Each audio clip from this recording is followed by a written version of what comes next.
Queridos irmãos, a paz do Senhor, muito boa noite. É com alegria que mais uma vez eu estou participando desse blog Evangelizando as Nações, do nosso querido irmão Pedro, lá de Turiaçu, e ele nos convidou para trazer uma reflexão, uma mensagem sobre um tema que é tão importante, que tem assolado tantas pessoas no mundo e no Brasil nos dias de hoje, que é a depressão.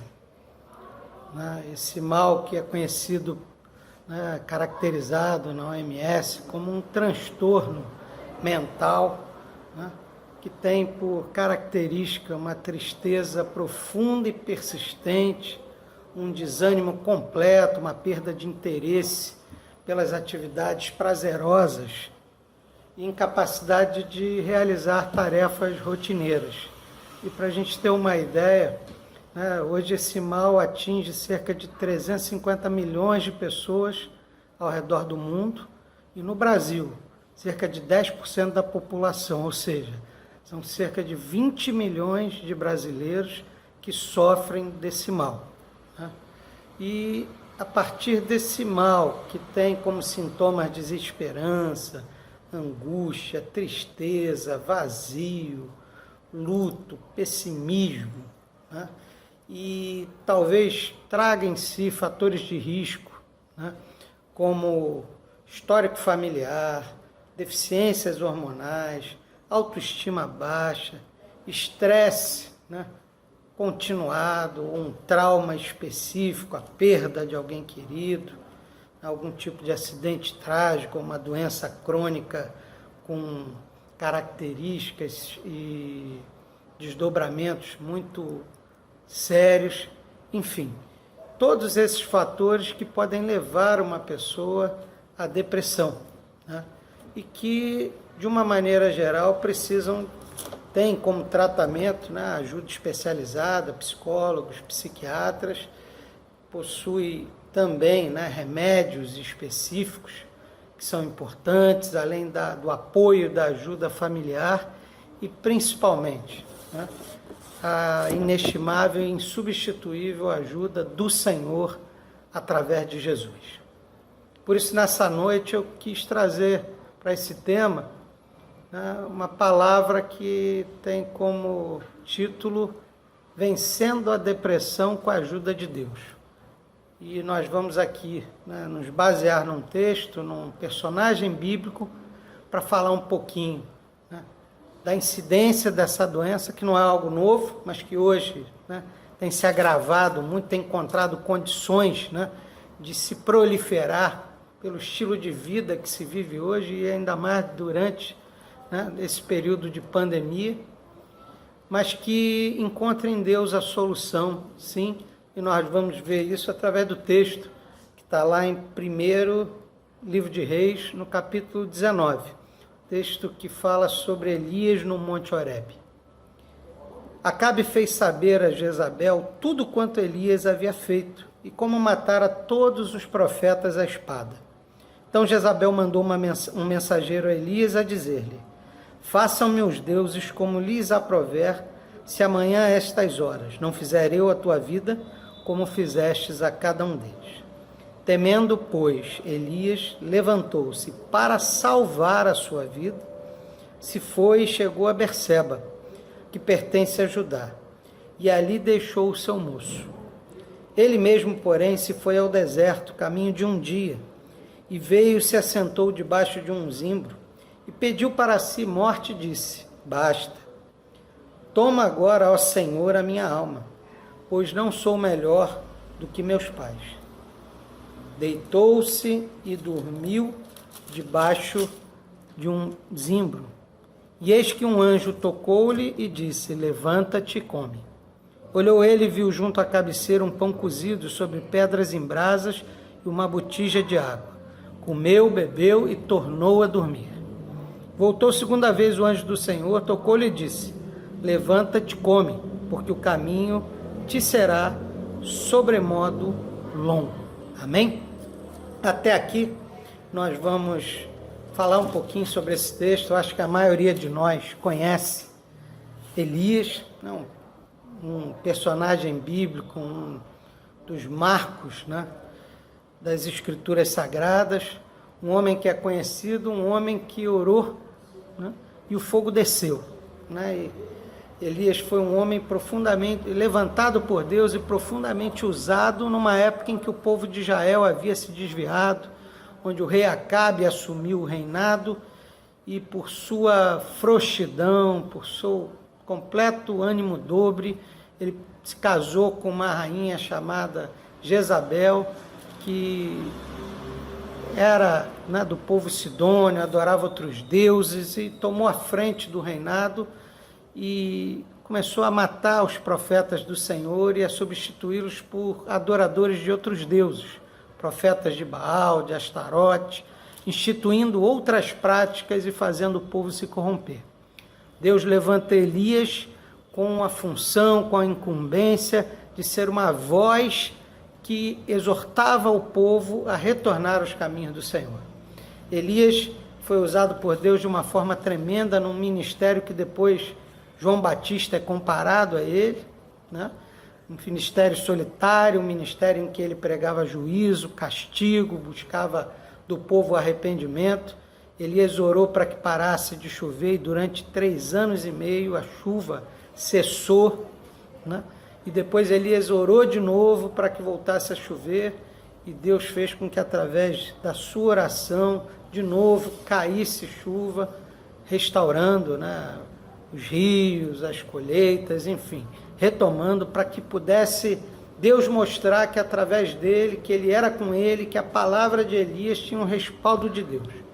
E num encontro que antecede o texto que a gente leu, Elias faz um desafio aos profetas de Baal, em quem orasse que o fogo descesse, consumisse o altar, as ofertas, esse seria o Deus verdadeiro. E Elias sai vencedor, Deus honra Elias. Os profetas de Baal são mortos pelo povo que reconhecem que o Deus de Elias era o Deus verdadeiro. E logo em seguida, Elias é ameaçado pela rainha Jezabel. Ele tem a sua vida ameaçada e a palavra de Deus afirma que ele, como um ser humano que era também, ele teve medo, né?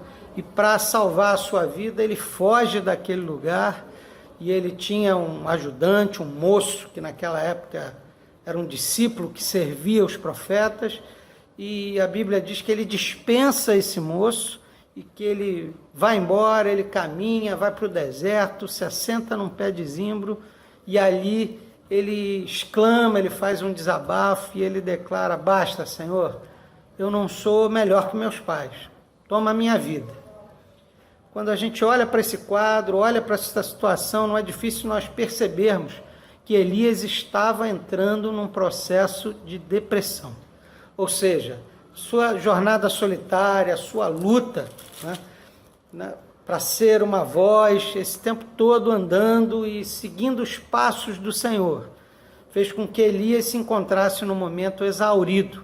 E diante dessa ameaça, do trauma que ela representava, do medo que ele tinha, dessa morte, a despeito de ter sido tão usado por Deus de uma forma tão tremenda, com milagres tão espantosos, a Bíblia diz que Elias, nesse momento, ele desmonta, ele desaba e ele declara: eu não sou melhor que os meus pais, tira a minha vida, Senhor, e cai em completo desânimo. Aqui Elias se encontrava aqui nesse momento, iniciando um processo de depressão que pode alcançar qualquer um de nós. Mas, pastor, isso pode atingir também a cristãos? Isso pode atingir, esse mal, esse transtorno, ele pode atingir pelos motivos que nós já citamos, tanto cristãos como não cristãos. E a verdade é que esse mal assola Elias. Mas o mais importante disso tudo, meu irmão, em primeiro lugar, é perceber que, a despeito de ter sido tão usado, Elias era um homem comum, como qualquer um de nós. E perceber que esse mal também pode nos alcançar em momentos de fadiga emocional, espiritual, nesses tempos tão difíceis que a gente vive. Como eu disse, não é incomum que pessoas, em algum momento, cansadas, desanimadas, abatidas por situações, por desemprego, por doenças, por perdas venham a se achar num quadro como esse, com sintomas de desânimo, com sintomas como de Elias, medo, desesperança. Mas aqui a palavra de Deus nos mostra que aquele que serve ao Senhor jamais é desamparado por Ele. Muito pelo contrário. A Bíblia relata que o Senhor envia seus anjos para Elias. E o anjo do Senhor, vendo Elias prostrado, ele vai e a primeira coisa que ele faz, ele traz ali um alimento, ele acorda Elias, ele desperta Elias, ele traz um alimento, fala, levanta, come, bebe, tome água, come pão. E a Bíblia diz que Elias come, bebe e volta a dormir. Porque em várias situações em que nosso corpo está exaurido, está debilitado, a primeira parte do tratamento consiste em nos alimentarmos de forma saudável, nos recompormos daquilo que é necessário. E principalmente algo que só o Senhor pode proporcionar para a gente, que é o alimento espiritual. Ou seja, a palavra de Deus afirma que nem só de pão viverá o homem, mas de toda a palavra que sai da boca de Deus. E Deus estava ali cuidando do seu servo, e a palavra de Deus diz que Elias volta a dormir, e mais uma vez o anjo do Senhor vem. Elias, levanta, come e bebe, porque é necessário que com essa comida você vá até o lugar que Deus quer que você esteja. E a palavra de Deus diz que Elias come, bebe, e com a força daquele alimento, do alimento que vem do Senhor, desse alimento que nos fortalece, nos renova, a palavra de Deus, a Bíblia diz que Elias caminha 300 quilômetros e vai até o Monte Horebe. Não por acaso ele vai para um lugar que é extremamente simbólico. Monte Horebe foi o lugar em que Moisés recebeu as tábuas dos 10 mandamentos diretamente do Senhor. E mais do que isso, ali no Monte Horebe, Moisés pede ao Senhor que mostre a sua glória. A Bíblia diz que o Senhor esconde Moisés numa penha e passa com toda a sua glória, e ele vê só o vislumbre daquilo que estava acontecendo, porque Moisés não poderia ver a glória do Senhor face a face e permanecer vivo. E Elias é encaminhado exatamente para esse lugar. E a Bíblia diz que ao chegar lá, Elias se enfia lá no fundo da caverna. Não é incomum que nesses momentos, um dos sintomas é aquele que está sofrendo de depressão, queira buscar o isolamento. Ou seja, ao invés de buscar a ajuda, o amparo, a tendência é que a gente se feche em nós e busque o isolamento total. E a Bíblia diz que Elias, a despeito de ter ido àquele lugar, ele vai para o fundo da caverna. Mas Deus o alcança, Deus o encontra, porque a palavra no Salmo 139 declara para a gente que nós não podemos nos esconder do Senhor. Seja no mais alta montanha, no mais profundo abismo, aonde nós formos, o Senhor está. Ele conhece o nosso deitar, o nosso levantar, Ele conhece a nossa estrutura, as nossas limitações, e Ele está sempre pronto a intervir na nossa história para nos resgatar, para nos fortalecer, para nos arrancar de todo o sofrimento, de toda angústia, de toda tristeza e nos colocar de volta no trilho, no caminho que Ele tem para cada um de nós. E com Elias não foi diferente. A Bíblia diz que o Senhor se apresenta a Elias. E Elias, o que você está fazendo aqui? E Elias começa a desabafar, começa a colocar para Deus um rosário. Senhor, eu sou teu servo, fui sempre fiel a ti, eu fui usado por ti, mas agora querem me matar, eu estou sozinho, só sobrou eu, ninguém está comigo e estão ameaçando a minha vida. E Elias fala isso mais de uma vez, e é interessante que Deus permite que Elias desabafe, porque parte do nosso tratamento, do tratamento de Deus para a gente, está em nós colocarmos para fora aquilo que a gente está sentindo, está em desabafarmos e deixarmos que todo esse entulho saia. A confissão tem essa propriedade maravilhosa, né? E o Senhor permite que a gente faça. Não obstante ao Senhor ter outro plano, a ter outra visão daquele momento de Elias, perceber, saber que tão somente ele estava exaurido, cansado, Deus permite que ele desabafe, que ele fale. E a palavra de Deus afirma que nesse momento, existiam trovoadas, existiam relâmpagos, e Deus não estava em nada disso. E foi necessário que Elias saísse para fora da caverna para ouvir uma voz suave, a voz que falava ao seu coração, a voz que dizia: Elias, eu sou contigo. Elias, para provar que eu sou contigo, eu não vou aqui ficar te acariciando, te mimando, por conta daquilo que você acha que está passando. Pelo contrário, o meu tratamento para você é honrar você, honrar a sua fidelidade, é te dar mais atribuições. Perceba que Deus, ele é didático no seu tratamento. Elias tinha medo de morrer, ele estava assustado, ele estava cansado, ele estava sem forças, e Deus foi paulatinamente, gradativamente, tratando de cada deficiência, de cada necessidade de Elias, até o momento em que aquilo que Elias precisava de fato era retomar o seu ministério, era poder perceber que o plano de Deus para a vida dele continuava de pé, que o projeto de Deus para a vida dele ia se cumprir. E nessa noite eu quero dizer para você que se encontra num quadro parecido, que está desanimado, que passou esse período difícil, talvez tenha perdido alguém próximo, e que de alguma forma pensa em entregar os pontos. Eu queria dizer para você que Deus é contigo. Eu queria dizer para você que Deus não te abandonou. Eu quero te dizer nessa noite que existe sim solução para você em Deus, e que o melhor de Deus para a sua vida ainda está por vir. A palavra de Deus afirma que Elias recebe de Deus uma incumbência. Elias, você agora vai sair daqui, você vai até Damasco e vai ungir Azael, rei da Síria.